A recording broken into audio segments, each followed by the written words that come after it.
All righty, we're here. We're making some noise here for the Missouri Tigers. Missouri Tigers Live. I'm excited. I hope you're all excited as we, it's the last show. I'm excited. I hope you're all excited. Last show before Memorial Day. We make the turn into June, and it's time to start ramping up. It's time to start getting ready for this college football season. But we still have a couple weeks, to kind of go over some things. Mizzou did have some news this week, which is crazy because it is. And it wasn't just recruiting news like it normally is this time of year. We actually had real news. We'll go ahead and break into it. Missouri defensive line coach Al Davis resigns, steps away from the team. He did leave a statement, hey, thanks, Eli, for bringing me on. He's been here since 2021. He done a really nice job. He'll be replaced by David Blackwell. David Blackwell was the lead recruiter for Dave Wilson.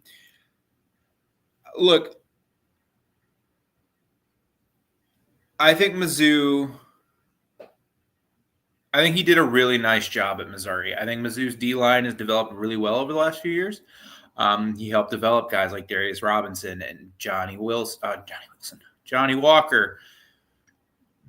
Some of these interior guys, Jernigan and Williams, McClellan, into really good players. He's a part of that. I'm not there day to day. I don't know how instrumental he was in each player's process, but he was there. He helped do it. So it stinks, man.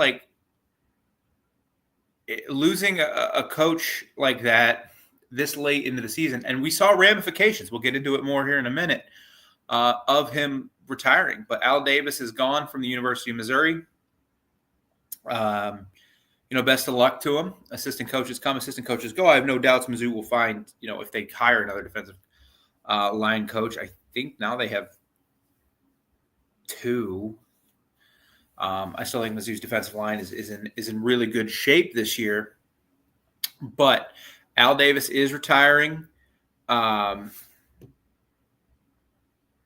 not retiring, he's just leaving. Retiring, good Lord. He is leaving the program. He is leaving the University of Missouri. We'll see if Eli chooses to replace him with another defensive line coach or just roll with the couple guys that they have on staff.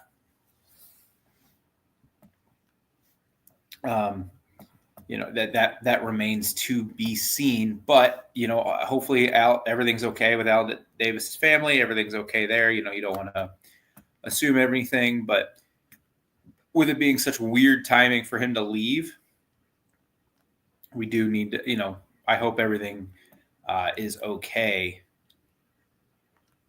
from that perspective. Yeah, Mizzou will be fine. They have enough defensive line coaches, but just weird timing, unfortunate timing. They still have Brian Early, they still have David Blackwell. So we'll see what happens there at defensive coach. Where did my stream go? There you are. Put you over here. But we'll move on. You are listening to Missouri Tigers Live. This is episode 24. Good Lord, I've been doing this for a while now.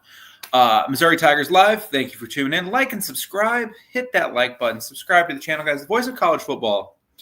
I remember when I started, and I'm doing the Alabama channel, and just not, a lot of the big programs had channels and had some very smart people running them. I'm not putting myself in that category. I'm an idiot, but had a lot of really smart people, a lot of really talented people running these things. And then we opened Missouri channel for me, and UCF's got a channel. Wherever you want, there are channels for everybody filled with smart people who just want to talk college football, who are giant dorks just like you if you're watching this video, and me and a lot of people out there who love this sport. We have content every day. Mark does on his main channel. You can listen to Missouri Live or Voice of College Football or wherever you want to listen to. You can listen to it live on Spotify. You can listen to it on Amazon. Mark Rogers, the Voice of College Football. Mark knows what he's talking about. He covers the sport from California, from the beautiful ACC in California to the lovely Big 12 in West Virginia and Florida. God, I was watching softball, and I would tick my friend off because it was Oregon Stanford. I was like, look at this ACC Big 10 matchup. He was just like, this sucks. And I agree. But Missouri Tigers Live, we are here. So with Al Davis retiring, guys, we're going to look back at 2026 recruiting. Devontae Timms, he decommits. He immediately sets up a visit to Georgia. Devontae Timms is a 3-star safety on the rise. Anthony Kennedy Jr., a 4-star defensive tackle. He, he's a top 500 player in the country. 4 stars on 247. 247 composite has him at 428. He decommits. Mizzou has 1 commit, and it's quarterback Gavin Sidwar, who had Lane Kiffin come visit him this weekend. So 2026 recruiting is not off to a great start. Now, we do have 7 months until signing day. We do. We have plenty of time to signing day. But there is no momentum right now for this program in recruiting, which you would think after 2 10-win seasons, you would have some. You would develop some momentum in the recruiting trail. But Jackson Cantwell took an NIL offer, and I'm sure he'll be happy at Miami. He gets to live in Miami. Reportedly, the number is $2.5 million. I'm not going to confirm or deny what I've heard. No one will ever actually really know the true number. But you missed on him. You've missed on some other guys. You're down to 1. And we're getting into the end of May, and there's just no momentum. There's no momentum going into this season on the recruiting trail for the 2026 class. And I know a lot of people are like, well, the transfer portal. Eli's done a really nice job in the transfer portal, which he has. Remains to be seen how the guys they bring in this year do. I trust Jalen Catalon's going to be a good player.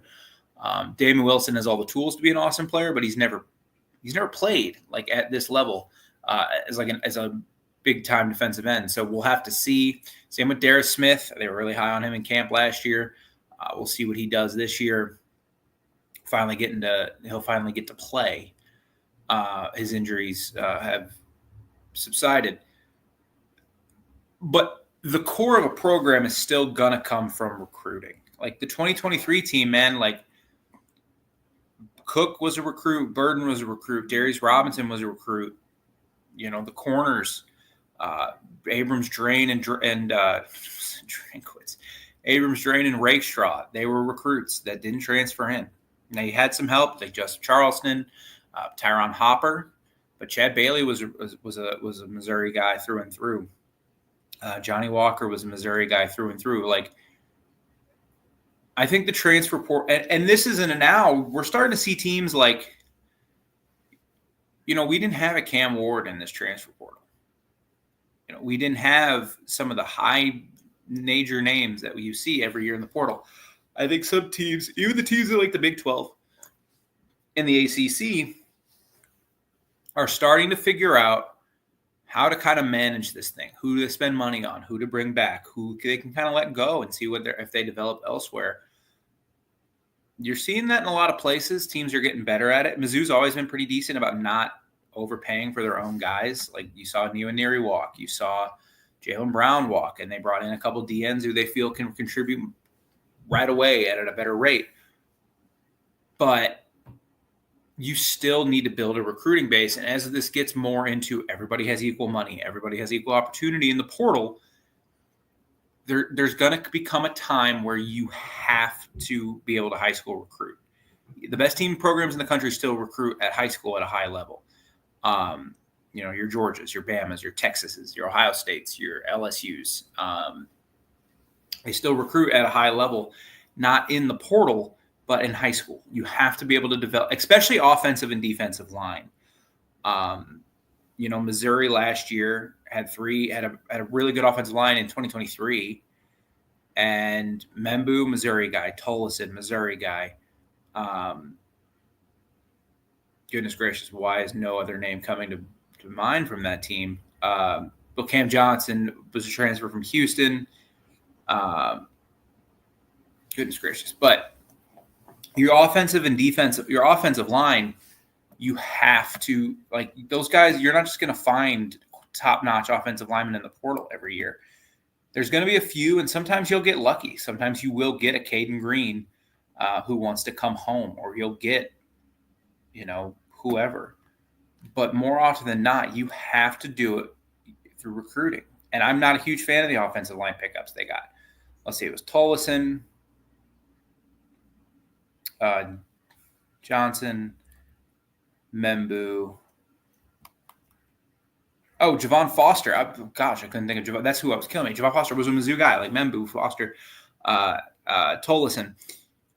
Like, you have to be able to develop in the trenches at your own program. You're not going to – Keegan Trost might be a really good player. Johnny Williams might be a really good player. I have my doubts. You have to develop internally in your offensive line, because good offensive linemen aren't just entering the portal willy-nilly all the time. So where does that leave Mizzou? We'll see what happens in the 26 class. Like, it needs to pick up, though. Like, a program that's won 21 games in the last 2 years should not be like this dead. And when it comes to recruiting momentum, like, there's none right now. I know they have a bunch of offers out for some 3-stars. 4-star receiver named him into their top 5 today, but he's like option 4. I think he's ahead of Kansas State, if I read correctly. They're ahead of Kansas State in his recruitment, but he's also picking like Bama, Georgia, Texas, and Texas State. Some myriad of schools. Yeah, it's just got to be better. Like, you have to be able to build your own talent internally, because you don't have the money Ole Miss does. Ole Miss is but Ole Miss, it's not apples and oranges. Ole Miss has better money than you, and I think Lane's a better coach than Eli is. So we'll see. It's a little. I'm a little trepidatious about this 26 recruiting class. I don't think the 25 recruiting class is all that amazing. But you got to pick it up. Eli's first few years, you were seeing. You were just seeing top of the line classes for Missouri, top 20 classes, stacking top 20 classes, which is crazy for Missouri. That was never thought possible.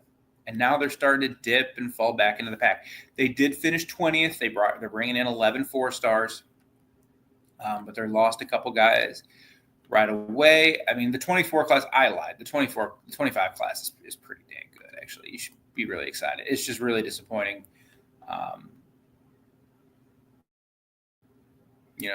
Who they lost the kid that transferred to. I forgot about Jalen Early too. Maybe Jalen Early will be good. I'm just not confident in it. They lost the kid to Texas A&M, the lineman whose name escapes me, and that was really unfortunate because he was like a building block. But we'll see what happens. But 2026 recruiting it's got to be better. It just has to be. Like, you have to be able to develop. And I think Eli can get it together, but we're getting close to the time where, like, if you don't have momentum now, when are you going to have it? But we'll see. There's no reason to quite panic yet, but it's something I wanted to talk about just because it is rare we get to this time of year and you see Missouri with no momentum in the recruiting trail. Again, you're listening to the Voice of College Football, Missouri Tigers Live. My name is Zach Armilius. I'm here every week to talk about the old Missouri Tigers as we're starting to get into June and we get close to like preview season. I know it feels like the season's still a long, long way away, but it's really not. We're 3 months basically from that first week 0. And in that week 0, for some reason, Farmageddon, Iowa State, Kansas State is being played in Ireland. So, we're not that far off from this season starting to ramp up. Preview magazines are going to start coming out soon. whichever ones you like, Athlon. I think that's the main one I read. I love the coaches' quotes. Those make me happy. But we're getting close, guys. Like we're not too far away from it starting to get, like, okay, like when's the season going to get here? We're getting close to only baseball time. So that's when I start getting a little antsy, when it's only baseball, not college baseball, just pro baseball. And with that being said, we are getting closer to the season, which means some radio podcasts and some other shows are starting to put out like some predictions, what they think might happen this season in the SEC. Missouri's mantra under Eli has always been something to prove. Listening to a lot of these shows, reading a lot of these shows, just because I am the kind of idiot I am. Man, Mizzou, you would think after 2 10-win seasons, Mizzou would have a little bit more respect. But I do understand with everything they lost. You lose Luther Burden. You lose Brady Cook, even though he wasn't good last year. You lose who you lose. You lose Membu. You lose a top 10 pick. Like that, as much as I just talked about the O-line and how well they've done since 2023 with Foster and Tollison and Green and Membu, losing a top 10 pick, that's hard to overcome for the University of Missouri. It is. It just is. You don't wake up to those every day and because you're the Missouri Tigers. You're not Alabama. You're not Georgia. You're not Ohio State. You don't have these guys at your disposal all the time. Maybe Caden Green gets there, but it's going to be difficult. And so I'm seeing a lot of people look at what they've lost offensively on the offensive side of the ball and say, all right, this program, you're going 6-6 this year. You might even miss a bowl game. So I've laid out what I think about this season. You have 5 games you cannot lose. You have 4 gimmies, all right? All due respect to these programs. Central Arkansas is a gimme. Louisiana, that's a gimme. UMass, that's a gimme. Mississippi State at home, gimme. Now, if that game were in Starkville, Mizzou turns out to not be very good, yeah, it's a little tougher, but you should beat that team at home. I don't care. That's 4 gimmies. So to get to 8 wins, you have to go 4-4. I'm seeing some podcasts out there. I'm seeing a lot of chatter out there like, could Mizzou struggle to get to 6-6? My point with the Kansas game all offseason, especially as we hit these new weeks, is, look, Kansas really struggled at the beginning of last year. They just did. Like, Kansas fans, if you find this, you did. Like, you struggled pretty heavily. But they did come on at the end of the season, and they beat some pretty good teams. They beat BYU. Was that in Provo, too? Like, let me pull up Kansas' schedule real quick.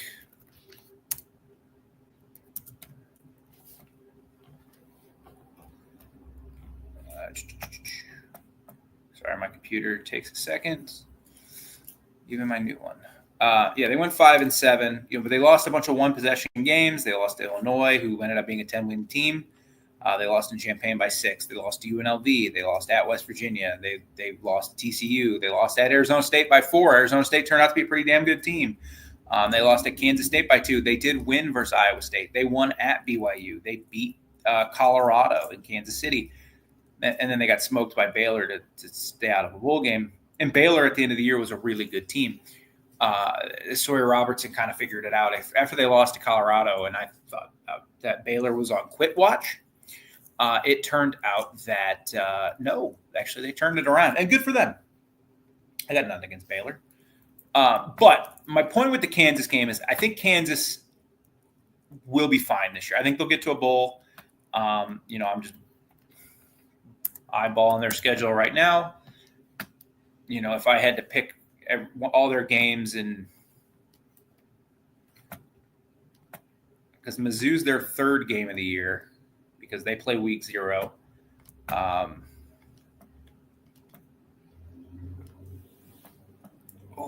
stomach hurts. Yeah, they play Fresno State, and then they play Wagner, and then they get Mizzou. If I'm just eyeballing it 1-1, 1-0, 2-0, I'm skipping the Missouri game. I think they'll beat West Virginia. I think they'll beat Cincinnati. So that's 4-0 at UCF. I think they win that one. 5 at Texas Tech, 5-1. Kansas State, I can't ever pick them to beat Kansas State. So that's 5-2. Oklahoma State at home, 6-2 at Arizona. 7-2 at Iowa State, 7-3. Utah at home. I think they'll bounce back. So Like you're looking at Utah bounce back. I mean, so I'm like just eyeballing it without even really thinking about, the rosters and really trying to break down the games. That's 7 wins, 8 wins for Kansas. Like I think they can be an 8-4, 7-5, 8-4, 9-3 if one of those games breaks their way, like the Kansas State game, which I believe is in Lawrence this year, or they win at Texas Tech, but I wouldn't be shocked if like UCF gets them or something like that. So I think Kansas is going to be a pretty good team and have a pretty respectable record when the season's over. My point though for Mizzou, and this is goes along with something to prove. If you are the Missouri Tigers, you are the redheaded stepchild of the SEC. Still, you just are. You probably always will be, at least until I'm an older man. I'm 20. I'm in my late 20s, but until I'm pretty old, Mizzou just is going to be the redheaded stepchild. No matter how successful or non-successful they are, that's just how the world works. Unfortunately for us in Columbia, that are fans of the team located in Columbia. You just won 21 games in 2 years. Last year, you did really well in one-score games. It might have been a little fluky, but that's okay. You still won the games. Iowa wins games like that every year. Iowa's like the exception. There's always the rule, like one-score games tend to even out, unless you're Iowa. Anyway, if you're an SEC team and you want to be taken seriously, you absolutely cannot lose a home game week 2 to a Big 12 team that just lost, that did not make a bowl. I don't care who they return. I don't care who their coach is. And I think Lance Leipold is one hell of a football coach. You cannot lose this game. You just can't. If you lose this game, all your momentum that you've built over the last couple of years, I'm not talking about recruiting. I'm just like, wow, Mizzou is an actual top 25-ish program in the country. You've lost all of it if you lose that game to Kansas. You cannot lose that game. And I know I'm going on a bit about the tangents about the Kansas game. Well, we'll get a lot more into it in a few weeks when we fully break down Kansas. You cannot lose that game. So, with that mindset, 5 wins. So now you need to go 3 and what?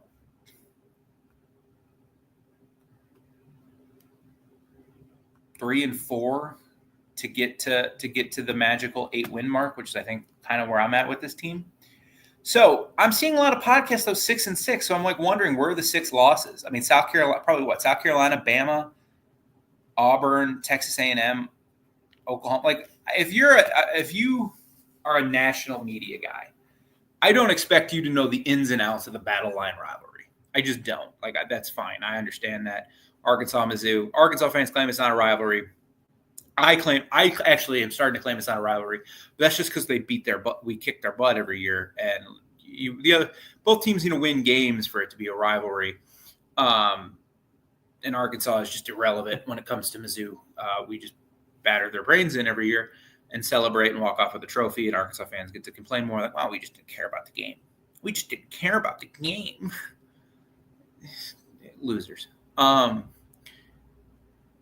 But if you earnestly pick Arkansas to beat Mizzou, I don't care where the game's played. I don't care if it's in Fayetteville. I don't care if it's in Little Rock, Columbia. Don't pick Arkansas to win that game. They may win it. They won't, but they may. But you can't pick it. Be serious. Anyway, so I guess at OU would be a loss. I guess they're kind of picking that one to be a loss, which, all right, fine. Texas A&M at home. Man, that game, the Texas A&M game might be the biggest of Eli's career moving forward. I cannot overstate how embarrassing that game was last year for the Missouri Tigers. Look, you lose games. It happens. Like the Bama game, Cook was out. You played pretty hard. You didn't play well, but you played hard for about a half, and then the dam kind of broke because you had Drew Pine leading your offense. But the Texas A&M game, they played Murray State, whatever. They played Buffalo. Buffalo played 8 guys back, and Theo Weiss went for 175 yards off 15-yard curl routes the entire. That's all they did. You looked like crap against Boston College. All right, that's fine. Boston College was coming off a win over Florida State, and we didn't know. The world did not know Florida State was pure garbage when Mizzou won that football game. And then you played Vanderbilt and you lost, or you should have lost. You won in overtime. Okay, fine. So they went into the bye week, and this is, again, I'm talking about the Texas A&M game. They went into the bye week, and the way they were talking, they kept talking the way Eli would talk and Brady Cook would talk. It was weird to see Brady Cook that cocky. They kept talking like they knew something that the fans didn't, or like the coaches had, like there was a big plan for the Texas A&M game. Like, oh, maybe we slept walk through 4 games because we know going into Kyle Field, even at 11 o'clock, was going to be hard. It just was. So we, maybe we slept walk. We have something to show when they get into College Station. And then they proceeded to get their brains beat in for 4 quarters. They didn't show up. Oh, but there was a couple bad calls. You lost 41-10. You got your brains beat in. You weren't competitive. Connor Wegman does not even play for Texas A&M anymore because they were like, oh, you're not good enough to be our starter. And he looked like prime Peyton Manning out there against you. Their running game met no deterrent. Had no issues carving up that Missouri Tiger defense. That game was embarrassing. Look, Mizzou as a program is going to have embarrassing games. 2022 against Kansas State was embarrassing. Not because you lost to Kansas State in Manhattan, but because you got smoked in Manhattan. You were not competitive. 2021 losing to Boston College. Like, you lost to Boston College. And that wasn't a good Boston College team. I think they also went 6-6. And I'm pretty sure Boston College had a backup quarterback. Yeah, they did because Boston College had the guy that transferred to Pitt that everyone was pretty high on before that season, and he got hurt. I don't remember who their quarterback's name was, but they had like Pat Garwell at running back. You lost in overtime. That was embarrassing. 23 didn't have any embarrassing losses. 24, the Texas A&M lost. That was embarrassing. So anyway, getting on a tangent about something to prove. Like, okay, so Mizzou at this point has played 3 gimmies and the all 4 of their, 3 of their gimmies and the Kansas game. So that should be 4 wins. I'm thinking they can take one more. So you're going to be 5-2.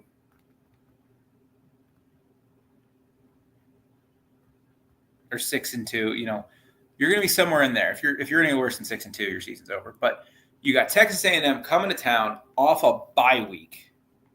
That better be the best. And you got and for all intents and purposes, you got a week off the next week because you play Mississippi State, who's garbage. That game against Texas A&M better be the best effort you have ever seen from a Missouri football team. You walked into their state, they talked crap to you and then murdered you. That cannot happen. Now, there is an issue. Texas A&M also has a bye week the week before.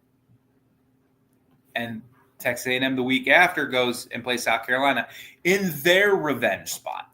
Like, that's a big revenge spot for the Aggies because South Carolina beat their butts up and down the field. Anyway, what I'm saying is I understand sometimes these national guys, like, look, I've talked about this before. I make fun of the AP poll. I think the AP poll is stupid because you have a lot of guys that don't, because of their jobs, they can't watch college football. They look at box scores. They have to cover their game. They have to do the post game and all that stuff for their game. So even if they play at 11 a.m., look, I worked in an athletic department, and it was an FCS school, and even I know how crazy it can be. You're not getting done till 5, 6 o'clock, and then you have to get home. You just don't have the time to watch everything. So I legitimately, I will show you my setup sometime, have 4 screens going. I have 3 TVs and a laptop. Even I have difficulty keeping up with everything nationally. I understand not everybody being like, oh, the Missouri Tigers, like what they have. I get that. And like, oh, they lost this, and this. 6-6. Okay, Fine. I think defensively, they're going to be really good. Again, we talk about this every week. As long as they don't play that stupid, this is a team to be aggressive with. They have the DN depth. They have They have a D tackle that is a game wrecker in Chris McClellan. They have depth at linebacker. They have depth at corner. Toriano Pride's probably your third corner, and Toriano Pride's a pretty decent player. And in year 2, we'll see if he takes a big leap. They have safeties. They have 50s with experience. Catalan and Carnell, and even Marvin Burks now has 2 years of getting a lot of snaps. And if they don't roll with him, they can roll with one of the other guys, whether it's the kid from Virginia Tech or whoever, or Caleb Flagg. Like they can roll with whoever. This defense is good enough where I think if you really pay attention, you're like, you should expect 7 to 8 wins. I don't think they'll struggle to make a bowl because I think they have 5 games that they can't lose. There's must wins, like last year if Mizzou wanted to make the playoffs, South Carolina, or if South Carolina would be in the playoff hunt, Mizzou was a must win. There's can't loses. Mizzou has 5 can't loses. You can't lose to Mississippi State at home. You can't lose to UMass. You can't lose to Central Arkansas. You can't lose to Louisiana, and you can't lose to Kansas. You just can't lose that game. And it's like Kansas basketball if they host Mizzou. Like if Mizzou basketball was good year in, year out. Mizzou was good last year. But if Mizzou basketball was year in, year out, pretty good. Like a tournament team, like they're like a 7 seed every year. And they're 7 seed 2 out of every 3 years. I'm sure Kansas fans would feel the same way about basketball. Like, look, Mizzou's not a bad team, but we can't lose that game at home. You just can't lose this game at home. I don't think that's crazy to say. We'll talk more about that when we get to breaking down that game, which will be before too long. I don't have my calendar in front of me about what I want to talk about when it comes to those kind of games. But anyway, I think that is all I wanted to talk about this week. I think Mizzou has a lot to prove this year. You're out of the Luther Burden era. You're out of the Brady Cook era. What's next? We'll see. You were listening to Missouri Tigers Live. My name is Zach Rebellious. I don't know why my name is not on screen. That's weird. You can follow me on Twitter at PsychoZ50. See all my insane ramblings. I am going to be crazy on Thursday because I am going to see Mission Impossible. I'm super hyped about that. I'm going to go see the Tim Robinson movie Friendship. That's my Twitter handle. So, yeah, busy week for your boy ahead. You can listen to us on Spotify, Amazon, wherever you catch your favorite audio shows. You can listen to all your favorite Voice of College Football programs, and make sure to follow Mark Rogers at the Voice of College Football. I want to thank you guys all for tuning in. We will be back next Monday, Memorial Day, to talk more about Mizzou, see if there's any more big news, and then start talking even more about the 2025 campaign. I hope you all have a safe 3-day weekend. Please drink responsibly. Please get home safe. I know people like to go crazy this weekend. Lord knows I will be, potentially. Have a great night. Enjoy the rest of the NHL, NBA playoffs if your team is still involved. And thank you so much. MIZ.